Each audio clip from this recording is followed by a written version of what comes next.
All right. So again, my name is Liliana. I am a parent guide with Arizona Hands and Voices. I see a couple other parent guides here on the call tonight and some guests. Welcome. Tonight we will be talking about some resources from Hands and Voices from their family leadership website. So just to go over the ground rules real quickly one more time, we have two interpreters on the call, Christy and Katie. If you can please announce yourself or introduce yourself before you speak. So this is Liliana, and then go ahead and make your comment or ask your question. I'm going to go ahead and screen share. Okay, so I want to start you off just, on a regular and show you where to find these resources. So if you just Google Hands and Voices FL3,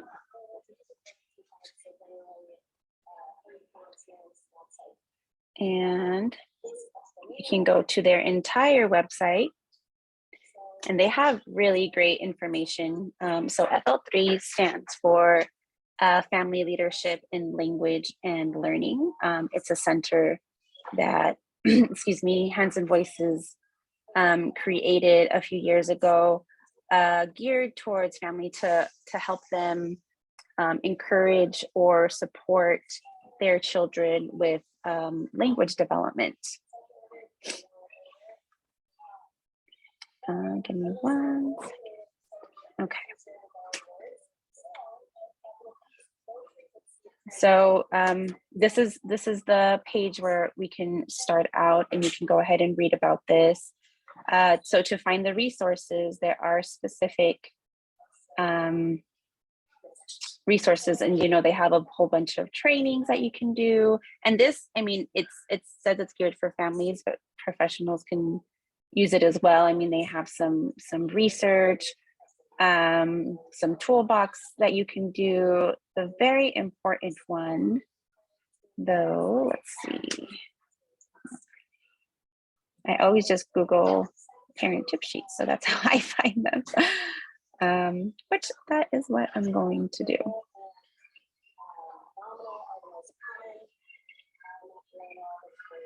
Okay.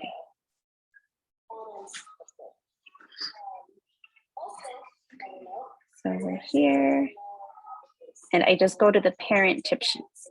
And these are sheets that talk about cognitive development, language development, and early literacy development. And each one has its own tip sheet for parents. So it explains what it is. I can zoom in to this a little bit. So it explains that cognitive development, it's how children think, how they explore, how just they start viewing the world. And it gives a brief explanation here. It's parent friendly. The language is user friendly. And then what's really important is that it has these tips that you can use with your children. It's little things that you can start viewing, like noticing what captures the attention and just going along with that. So if your child starts, looking at a ball or a toy, pick the toy up, start talking about it, just provide that language that you can see around that. Or if the child starts noticing, their brother or sister, point that out. Or if they start seeing something outside the window, start pointing that out. You can play different games such as peekaboo, or like where is the toy, or just like a toy hide and seek. Just little games that you can start playing just to start getting your child's motivation and attention. And then you can also, parents can observe how the child plays with different objects. So if they're playing, with the blocks, if they're interested in stacking the blocks, or if, they just want to chew on the block, that's okay too, depending on the age. You can communicate about what your child's play is by offering the language about it. So if the child is playing with a block, or if the child is playing with a bucket, just explain to them what that is. And you can do that, in ASL. You can do that in spoken language. The language that you choose, that's what is what you guys choose. It's what the family chooses. So it's up to you. But just make sure to enrich your child in that language. So, before children are even able to use words, they're able to understand them, or they can start communicating in different gestures. So just be aware of that, and that can be very helpful as well. You can, like I said, you can play different games, or you can play games that promote imagination. So you can play store, you can play restaurant, you can play dollhouse, you can play auto shop, with little cars. And sometimes you can do things that are unexpected or surprising. But some children are also very into routine. So just be able to observe that as well with the child. You can use mental state language, like, for example, then what happened, or, what happened yesterday, and just to teach the child those kinds of concepts. There is a really good little, the second page of this is an activity plan. So it's something for the families to fill out together. It's what specifically you want to work on, and then the activities to build around that. So if you would like to work, for example, on this one, if you want to work on the cognitive development, you can find different activities and write them down. And it's just a good tracker to keep up with being intentional, because a lot of the times, life gets busy, or we get sidetracked, and this thing kind of just, things just kind of fall by the wayside, and not necessarily that it will happen, but sometimes it does happen. So this is a good little thing to give you ideas. Sometimes we don't have ideas. So this is good to give you some ideas of what you can do and start implementing them. All right. And feel free to jump in if you have a question, if you have a comment, feel free to go ahead and ask, or type it in the chat if you'd like. I'm going to go ahead and move to the other one. So here we have early literacy development.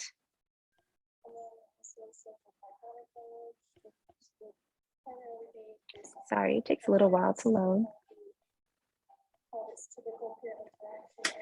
Okay. So I believe the parent guides on this call, even Cheryl specifically, can attest to how important and how crucial literacy development is for a child. It shows, it predicts, or it allows for them to have the ability to read and write in later years. And as soon as you can start giving the child exposure to books and to print and to words, and it can really improve or increase their development to be able to read and to write. So like I said, with the last tip sheet, there is some explanation about the importance of literacy development, and along with it is some tips that parents can do. I think a lot of the time, the stuff that we read, or the things that we look for, we know why it's important, but the thing that I like about these tip sheets is that it also gives you the how, and like the what you can do to implement these strategies or these techniques, or you know, to support the development. So something that you can do with early literacy is to share books, you know, as early and as often as you can. I know you can get books, you know, through the library, or there's thrift books, which is used books online. Just get books at the store, just any books that you can get. It's like I said, just to have that exposure and to give them the ability and the knowledge to start reading, and just to start paying attention to stories is a great improvement on what you can give them. So you can not necessarily, like sometimes you don't have access to books, and that's okay. You can tell them stories. Tell them stories about when you were little, the things that you like to do, or tell them stories about family, you know, just to start getting that concept of the narratives that are out there, and the sequence, you know, of like first something happens, then something else happens, last something else happens. So just that sequence of storytelling. You can start pointing to different signs.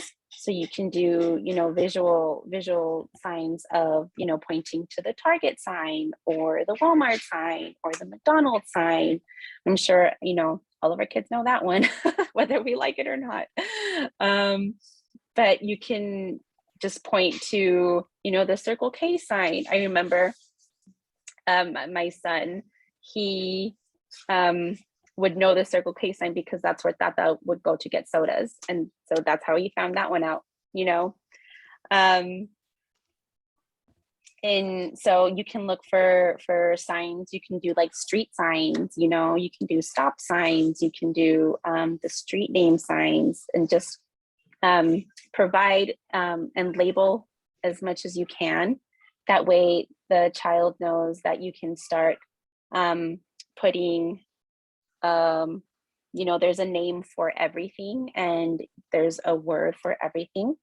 You can associate sounds or finger spelling with letters, you know, as early as possible. You could also, like I said, label everything in your home, so you can find labels. I believe they have tons online right now. You can, you know, find a clip art of a TV that says TV and put it on the TV. Find one for refrigerator, put it on the refrigerator. You know, for the door, for the table, for the plate, just for everything, just so your child knows that there's a name correlation to go with that object. You can play different games with words, you know, starting or ending with a certain sound, or finger spelling with a letter. You can sing songs or sign songs to teach nursery rhymes, and that improves the child's phonological awareness, and it improves, you know, it helps for them to start knowing that rhyming is one of those early steps. You can look at your child while reading to make sure that the child sees. So when you're signing, you look at the child and so the child knows what you're signing, versus just having them read in the book and they might be missing out on what you are saying. You can also play games where you connect a picture visual with a word, and you know, those are really early indicators of being able to read. So again, every tip sheet has an activity plan, so you can really write down what you want to work on as a family, some activities that you can do with it, and just, you know, see how it goes and figure out what went well, what you want to work on more in the activities, you know, what your child is learning easily, what they can use more help with in learning, and just, you know, to see how long it takes for an activity. It can be something as like 5 minutes. It can be 10 minutes. You know, just those small increments and more exposure make a very big difference. There's also a great section here to see if you have any questions. So if you're doing these activities and some questions come along the way, feel free to ask that to your teachers, to your early interventionists, to your pediatricians. Let's see. So now moving on to language development. That has a lot to cover. There's sections on phonology. So that's focused on sounds and how those sounds represent the meaning. There is pragmatic language, which is social language. It shows, you know, your ability to show when to say hi, you know, like the social rules. If you say hi, when you can say hi, or when you can go ahead and ask a question, or, you know, when you can have a conversation, it shows all of that language.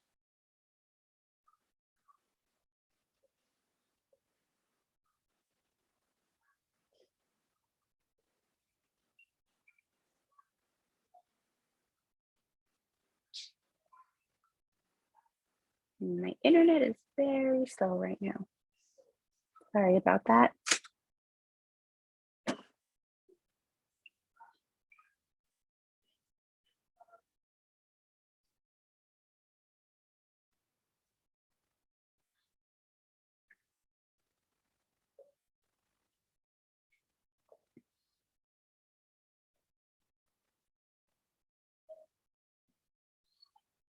Okay, so some tips that you can do for pragmatic language.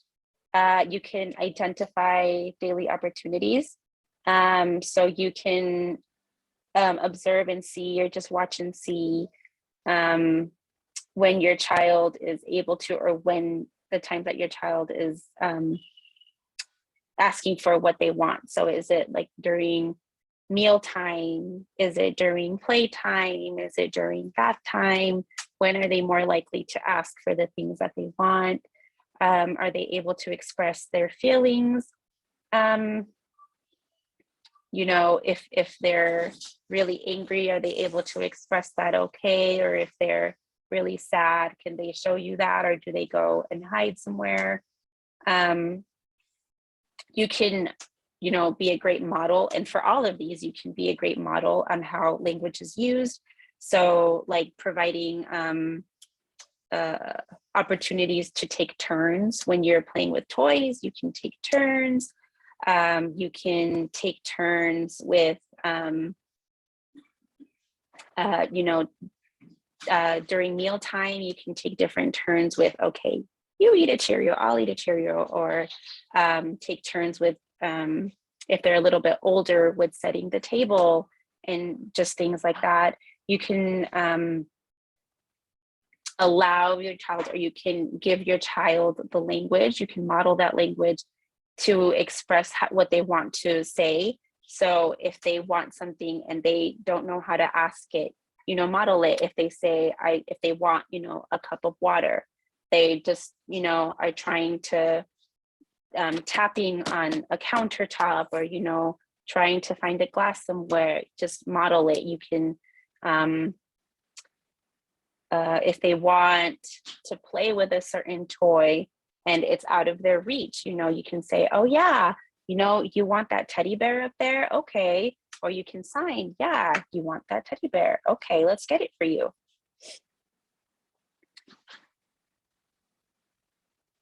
You can also help your child understand, you know, the differences with social language for adults and for peers, and for, you know, people who they don't usually communicate with.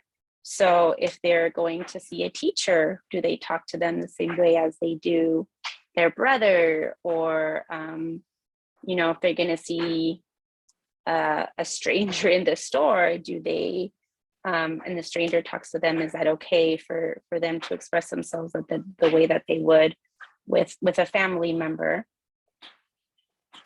Or, you know, with a friend, if when they talk to the friend, do they express themselves the same way that they do with their parents? You can go in a little deeper and do a lot of social stories with children. So you can say, you know, in the situation of, you know, like a bullying incident in school, and some you can create a social story around that, and you can say, you know what, there is a little girl, and she is being mean to another little girl, and just create a scene around that. And you can, you know, provide, you know, she's telling her mean things, she's pulling her hair. What would you do in that situation? And just provide that opportunity for your child to problem solve in those situations. And some visual graphics are helpful too. There's a lot of websites online that have, if you just search social stories, they have different problems that you can go through, or, you know, it's even something as simple as brushing your teeth. So you have a social story for a child. Here is the child. At night, they put on their pajamas, they go in to brush their teeth, and then they get ready for bed. You know, it's you can find a social story for different situations. You can ask your child to tell you stories.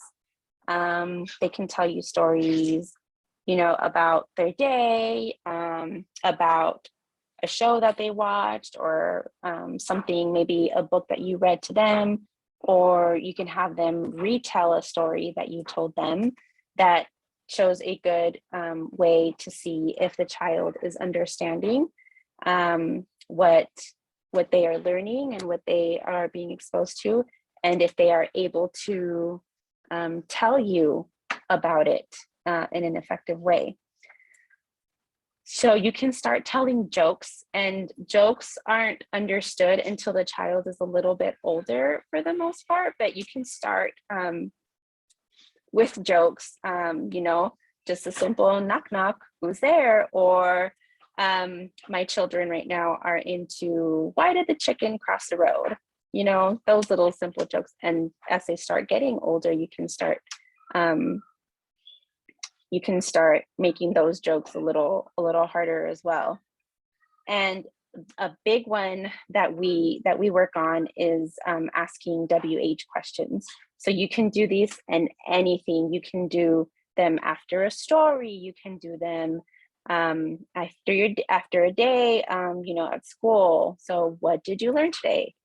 You know, a lot of kids say nothing.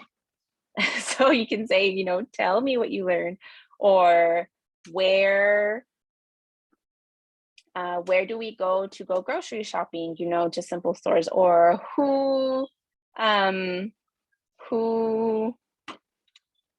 you know, if they have a substitute or something, who was your substitute today?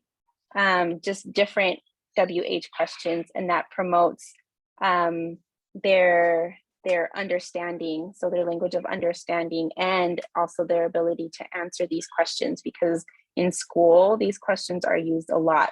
So the more you can start getting them, and these WH questions also, you know, they don't just offer yes or no answers. You have to think about them and give a longer answer. Sometimes they're one word, but we can also help our kids to say, you know, let's answer that with more detail. Give me more on that.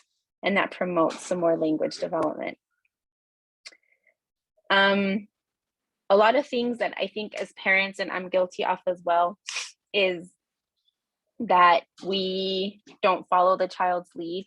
We always, you know, try to do all of the talking, or try to gear the conversation in a certain way. So I think it's important to, you know, reflect on that and look at that, and just, if your child starts telling you a story about a dragon, you know, just go with it. Or you know, if they start telling you a story about how they want to be Spider-Man, and climb on the walls, just go with it and just ask them questions about that. And they're going to be more open to answering your questions and to having more conversations. All right. Any questions so far? Anything you'd like to add? I want to just say that I'm not used to presenting very much, so please feel free to jump in and be like, hey, I want to know more about this, or hey girl, you got to change something else. We're talking about something else. Okay, so moving on, we can do some, so there's also some on syntax and morphology. So this is talking about the child's grammar, and if they can relate or express themselves, if they can talk in ways that make sense, and if they're using correct grammar when they're talking to you. You know, I know that in spoken language versus ASL, the grammar is a little different, but that's okay. So if you're signing and they're replying to you and they're using that correct grammar in sign language, you know, great, that's what we're looking for.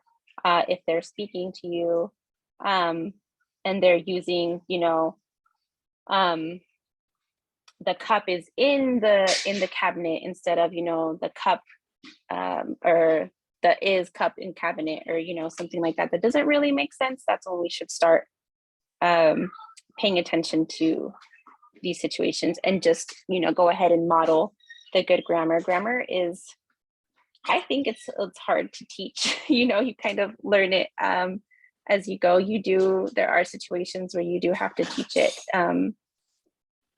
explicitly, but hopefully it starts developing. The sooner you can help them with developing that, the better. So some things that you can do is introduce words from a lot of different categories. So English has a lot of categories of words. They have, you know, prepositions, conjunctions, nouns, verbs, adjectives, adverbs, and of course you're not going to teach these all right away, but the more you can point them out, the better the child is going to understand them. All right, there's always the +1 rule. So you can always model, or you can encourage your child to, you know, just add another word to the sentence, make it a little longer, you know, say, I have, you know, I have a truck. Well, what color is your truck? I have a red truck. Okay, so where's it going? I have a red truck and it can go, you know, down the street, or it can go down the hallway. Just anything that you can to add that more words to create more of that language and that grammar. Again, is going with literacy. Reading books definitely helps with grammar. Watching different videos of, you know, just little skits on YouTube, or different cartoons. My kids are into Bluey right now, and just describing what they're doing. So, oh yeah, she is going into the room and they're going to play horse, or, you know, Bluey's pretending to be a queen. She's going down into another room. She's going to wear a cape, you know, just different situations. And the more you describe something, the better your child has that ability to gain that language. These are, you know, a few more of the rules. So just pay attention to the use of plurals. So plurals, you know, if it's more of something. So you can say, you know, more beads, but you can't say waters, you know, so pay attention to details like that if they're using that in the correct way. To help with prepositions, so prepositions are in, on, under, over, beside, you can play games with that. So, you know, the car is under the table, or the plate is on the table, you know, or, oh, the bear is beside me. And every time when you're playing those, just use those words just to gain more exposure to the terms. All right. So you can also highlight differences of, you know, not, just to explain that negation. So, you know, mommy is eating, daddy is not eating. Sister is playing with dolls, brother is not playing with dolls, just so they could know the difference. Talking with pronouns. So pronouns is something that is a little harder to learn as well. So he, she, they, a lot of the times the children, instead of using the pronouns, will say, you know, the girl, or, you know, say by the name. So we can encourage that. Oh yeah, your sister is playing with toys. She is, you know, playing with that car. Or if you see a couple of the friends or something walking in the street, yeah, they are going to play basketball. Just try to use those terms as well.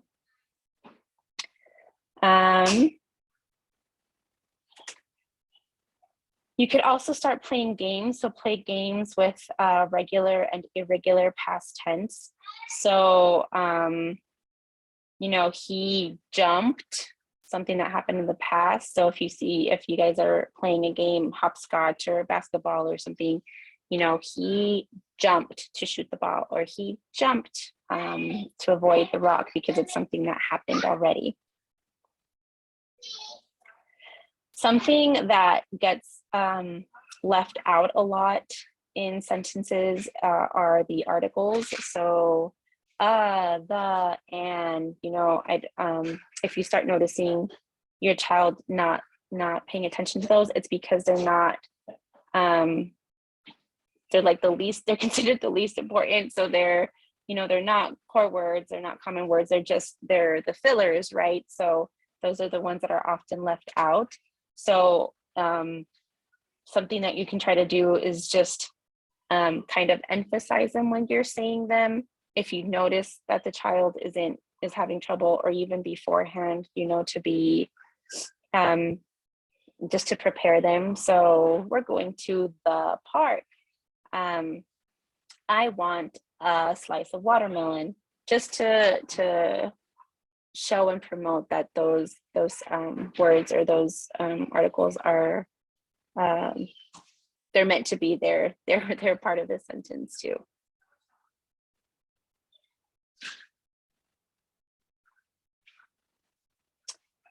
I want to talk about social emotional development, because this is something that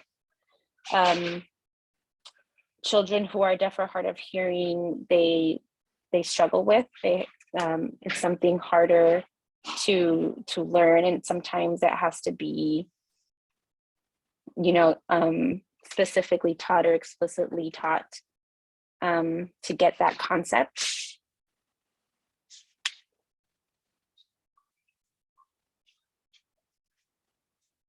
In the meantime, while this loads, are there any questions or something that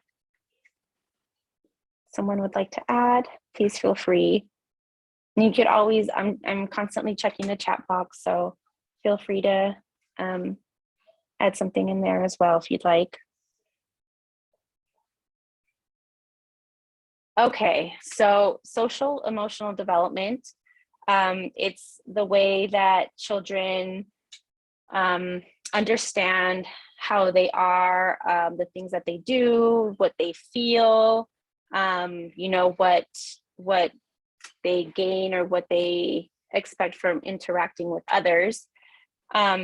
This is really a good issue and something to start promoting very early, especially because it's, like I said, it's difficult, especially for children who are deaf or hard of hearing. But, you know, just in general too, it's It doesn't come that easily. So it's, you know, things that you can do is just to offer support, offer love, you know, have those cuddles, have that comfort, have your child know that they are in a safe space, that, you know, they're safe to express their emotions. You can, if once they're having those emotions, so if they're feeling happy or if they're feeling sad, if they're feeling frustrated, you can name them. It's helpful to name them. That way your child knows, you know, they don't think like, why is this happening? I don't know what's happening. And they kind of have this state of they don't know what's going on. By naming that emotion, they kind of gain a little control of it and be like, okay, yeah, this is what I'm feeling. I'm feeling angry. Yeah, I'm feeling happy. Or, you know, you get to take them to get, I don't know, some EGs or an icy afterwards. Yeah, I'm feeling excited, you know, just have them name those emotions. To promote social development, and you know, you can just start signing or singing a song to your child. That's really helpful. Engage in turn-taking games again. You know, peekaboo, just making different faces, tickle games, hide and seek. Once they start getting older, you know, you can start playing go fish. You can play chess. You can just, what's that game? Like the soccer table game. What is that game?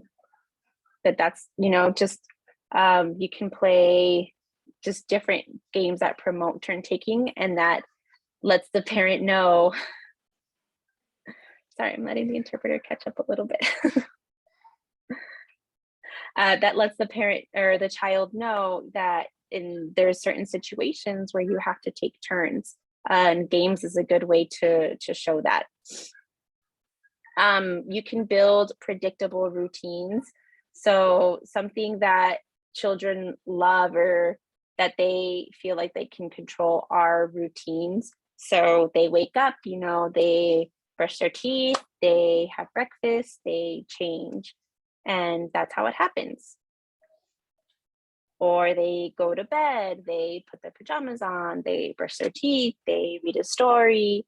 You know, just having these routines is something that the child feels that they have control in these situations because they know what's going to happen next. Like I said earlier, responding to emotional states, so naming that emotion, and then respond to it in a calm manner. I know sometimes when you're in the moment, it's difficult to do. You know, you're trying to control your emotions at the same time, but just having that model of how to respond to these emotions lets the child know that they are in a safe place to have these emotions in the first place. And it also teaches a child how they can, you know, different things that they can do to calm down. A lot of what we do is, even now, I mean, my youngest two, my son who is hard of hearing, plus he's 6, and then my younger son is 4, and we like to watch a lot of Daniel Tiger. They teach good things on emotions. So, you know, something that he does is when he gets mad, he takes a deep breath and counts to 4. You know, it helps him come down. And so I see my children doing that, which is really on their own, which is really good to see.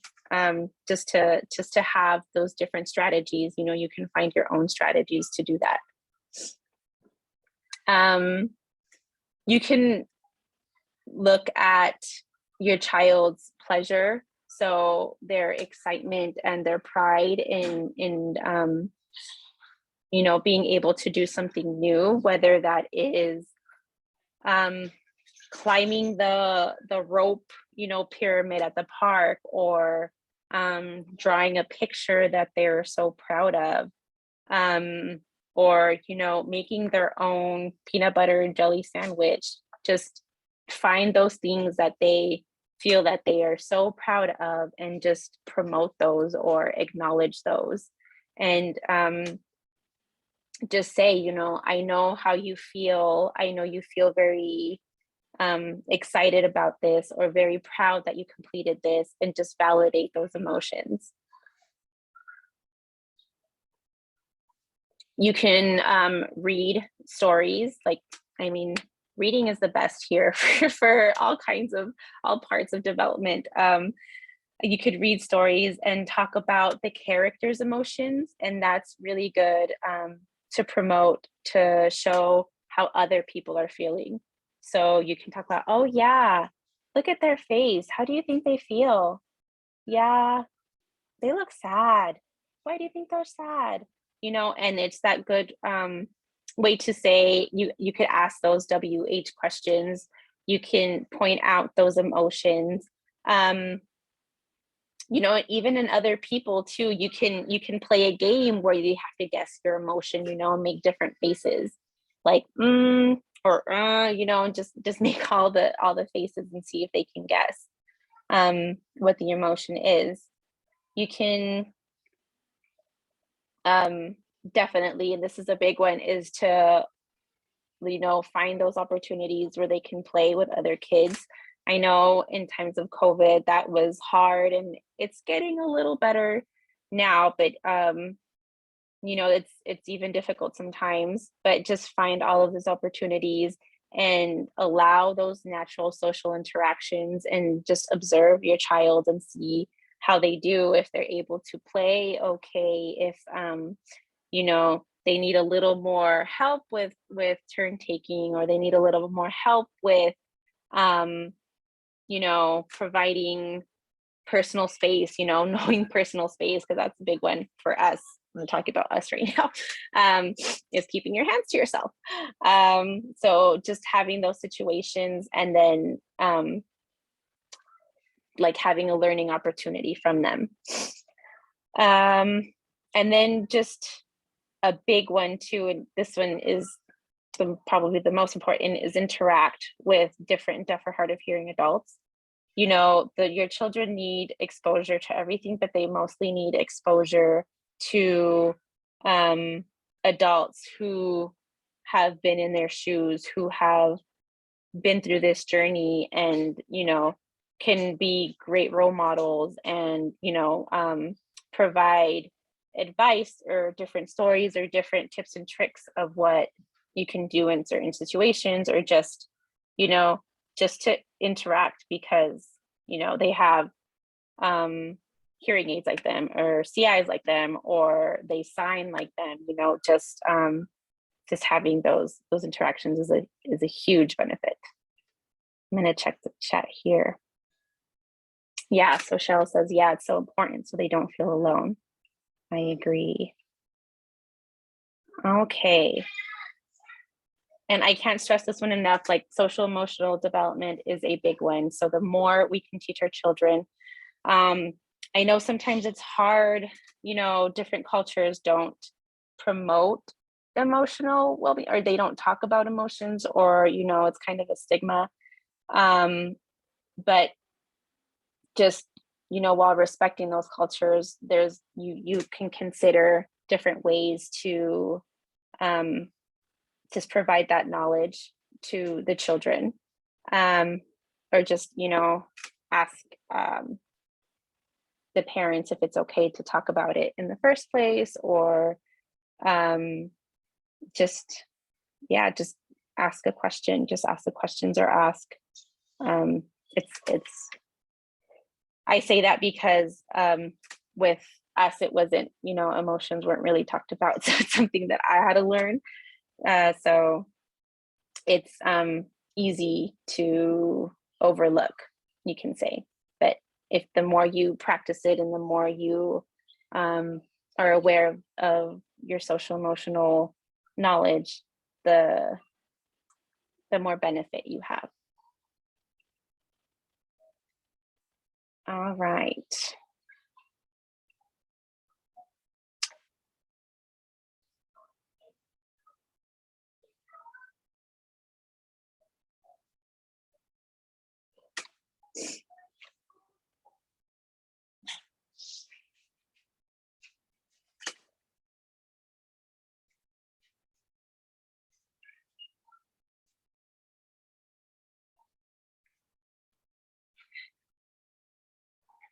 Man, I wish I had faster internet right now.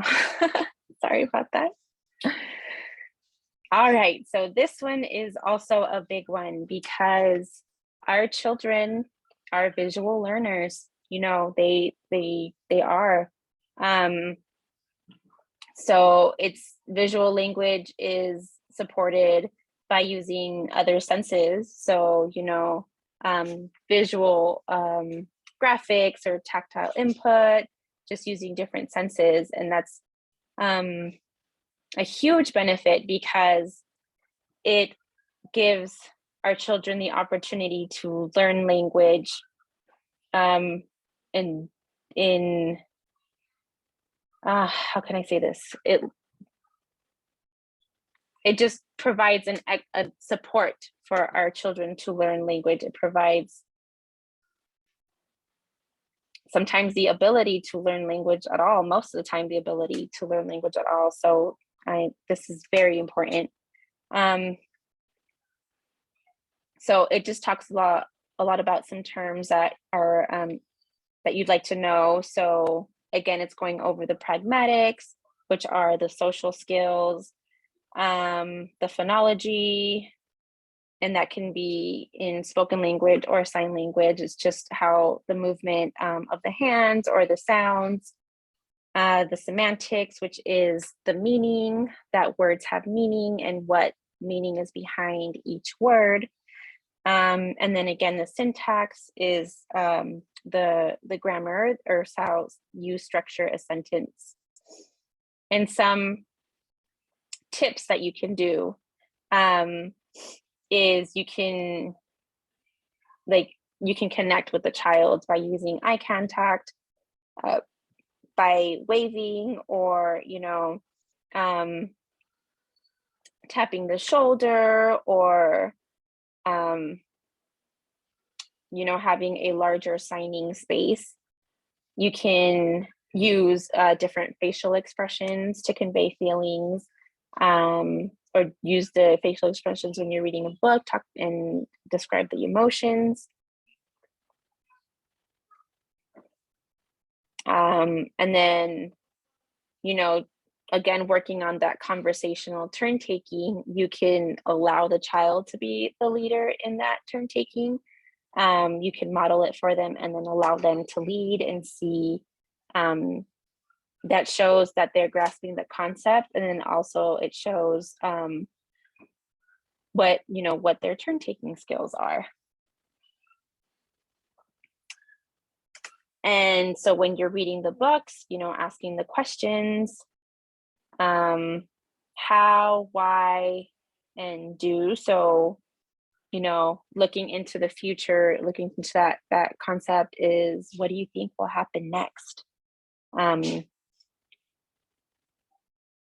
And then provide time for your child to explore the environment. So allowing wait time, I know something I'm guilty of too is, and I'm guessing a lot of parents, is having patience. So allow your child that time to respond, to say what they need to say, to express themselves how they need to. And there's it's just counting. If you need something to do during that time, just count, but just allow them that time, and you'd be surprised how much they can respond and how much they can express themselves. All right, so you can look at pictures of people and then use descriptive sign words to describe them. So you can describe their emotions, you can describe what they're wearing. If it's an action, you can describe their action. You can describe their environment. Are they inside? Are they outside? Are they in the kitchen? There's a lot of language that you can gain from just different pictures. And like I said, labeling is very important. So point to people and objects, label them, and show the child the sign for it. That lets the child know that there's a sign for everything, you know, there's a meaning for everything, every object, every action, there's all meaning to it. And so by showing the child the sign, you're exposing the child to it and allowing you know, them to comprehend that notion and be able to express themselves later on. So when you finish something or you discuss an activity, you point to something that was already done, you can say, you know, read book finish, or sign read book finish, you know, just let them know that something is all done, or that something happened already. So, you know, the day is finished or dinner is finished.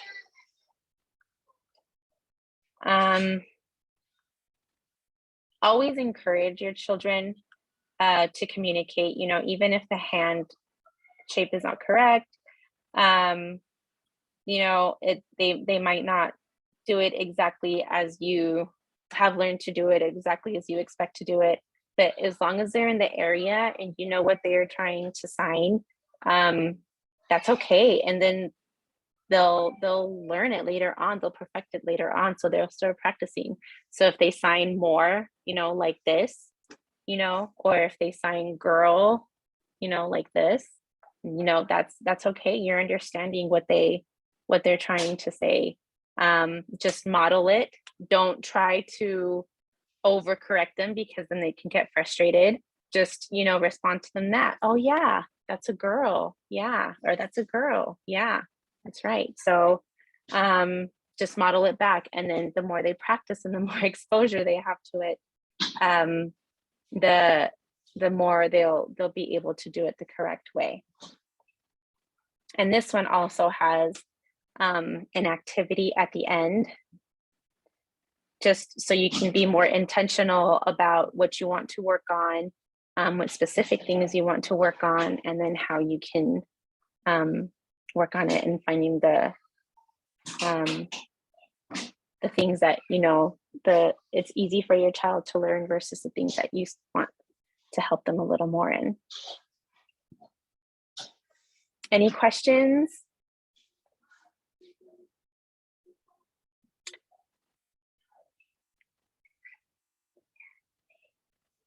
Sorry, it wasn't a lot to discuss there. I didn't think I can talk for that long, but there are some videos here at the bottom, just different ways that families use the tip sheets for, you know, how they interact with it and how they use the activities to promote the development. And there are short little videos that you can watch here. And then on the sides, some of them have videos of explaining, you know, going more into depth about the tip sheets and the explanations, you know, behind social development, behind syntax. If you like to know more of that, the research side, or the, you know, and then I think they have a few more ideas in there as well, if you'd like to go into them a little more. So we are almost at 7 o'clock. I'm going to stop sharing, and I'm going to copy this link and put it in the chat. That way you guys can have it as well. All right.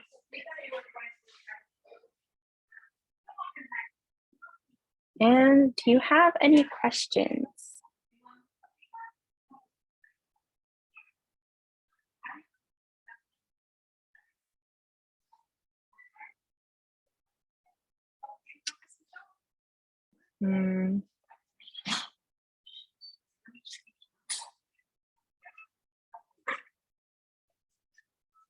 All right.